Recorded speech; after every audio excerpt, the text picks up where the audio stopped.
હું ગુજરાત કોળી ઠાકોર સેના પ્રમુખ જયેશ ઠાકોર. સમસ્ત કોળી સમાજ માટે અગત્યની જાહેરાત છે, એટલે આ વિડીયો પૂરેપૂરો જોજો. જરૂરી છે, કારણ કે સમાજને એક કરવાનો છે.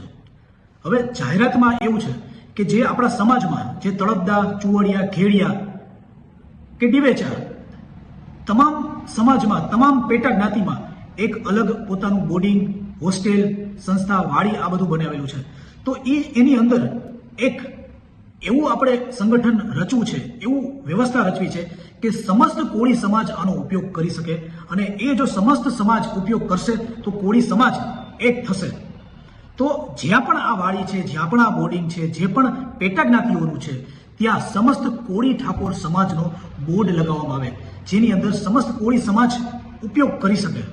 કારણ કે જ્યારે ચૂંટણી આવે ત્યારે લોકો સમસ્તના નામે વોટ લેવામાં આવે છે. જ્યારે કાંઈ પણ ફાળો લેવા આવે ત્યારે સમસ્તના નામે લેવામાં આવે છે. જ્યારે પણ આ વસ્તુ બનાવવામાં આવે છે ત્યારે પેટા જ્ઞાતિઓમાં કરવામાં આવે છે. અને જ્યારે પણ સમાજના કોઈ પણ આગેવાનો હોય એ લોકોને પણ એવી એક જાણકારી કે ભાઈ સમાજના તમામ સંગઠનો છે, કોળી ઠાકોર સમાજમાં કેટલા સંગઠનો છે, કેટલા ભાગ છે, સમસ્ત કોળી અહીંયા કોળી કહેવાય છે, ગુજરાતની અંદર ઠાકોર કહેવાય છે.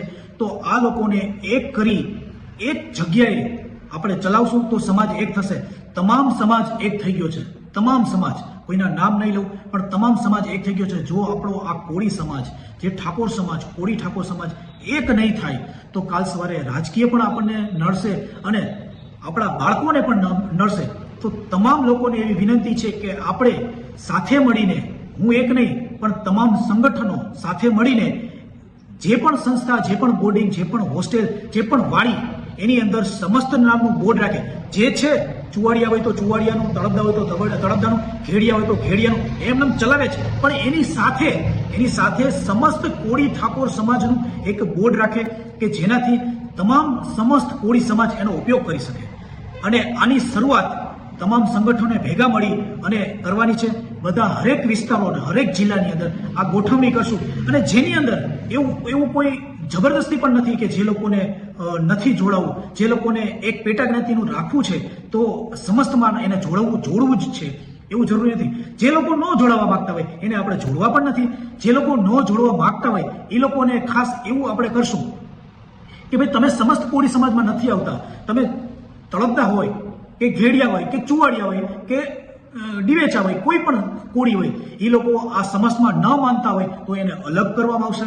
અને એને અમે જાહેર કરશું કે જ્યારે તમે રાજકીય હોય કે સામાજિક હોય, ફાળા બાબતે હોય કે કોઈ પણ બાબતે કે સેવા બાબતે કે ભાઈ હેલ્પના બાબતે, ત્યારે તમારે સમસ્ત કોળી સમાજમાં હેલ્પ નથી માંગવાની, ત્યારે તમારા ક્રાઇટેરિયામાં જ માંગવાની છે.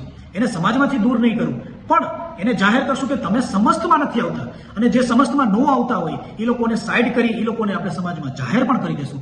એટલે એ લોકોને ખાસ અલગ કરશું. હવે કહેવાનો મતલબ એ કે સમસ્ત કોળી ઠાકોર સમાજને એક કરવો હોય તો આ જે સંગઠન ચલાવી છીએ આપણે વાડી ચલાવી છે, આ આપણે જે બોર્ડિંગ ચલાવી છે, તો એની અંદર સમસ્તનું રાખશું તો તમે એક થશો. તમે જુઓ, વિચાર કરો, તમામ સમસ્ત જે સંગઠન છે, તમામ સમાજ છે, એ લોકો એની જગ્યાએ એક થવા માંડ્યા છે. આપણો કોળી સમાજ તો કેટલો છે.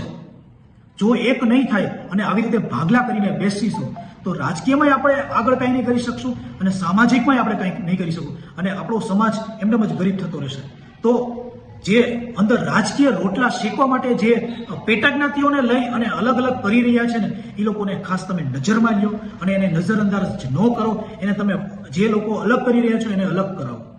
એની ના નથી કે જે આપણામાં નથી જોડાતા તો એને જબરદસ્તી જોડો. ના, એ જબરદસ્તી આપણે નથી જોડવા, ભલે અલગ રહીએ, પણ સમસ્તના નામે ચાલશું તો સમાજનો વિકાસ થશે. ખાલી ચૂંટણી ટાઈમે સમસ્તના નામે વોટ લેવા આવે છે એ લોકોને તો ખાસ દૂર રાખશું. હા, સમસ્તમાં જોડાઈ જશે તમામ વાડીઓ, તમામ સંગઠનો, તમામ જે પણ છે એ લોકો એકમાં ચાલશે, એની સાથે રહેવું.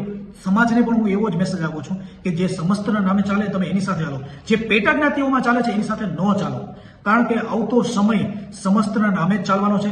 જો પેટા જ્ઞાતિમાં લઈ અને આ લોકોએ પોતાનો રોટલો શેકવા માટે તમે અલગ કરી નાખશો અથવા સમાજ અલગ થઈ જશે, આનું કોઈ ફ્યુચર નથી રહેવાનું. અને આ જે પરિસ્થિતિ અત્યારે આપણા સમાજની છે ને એનાથી પણ ખરાબ પરિસ્થિતિ થવાની છે.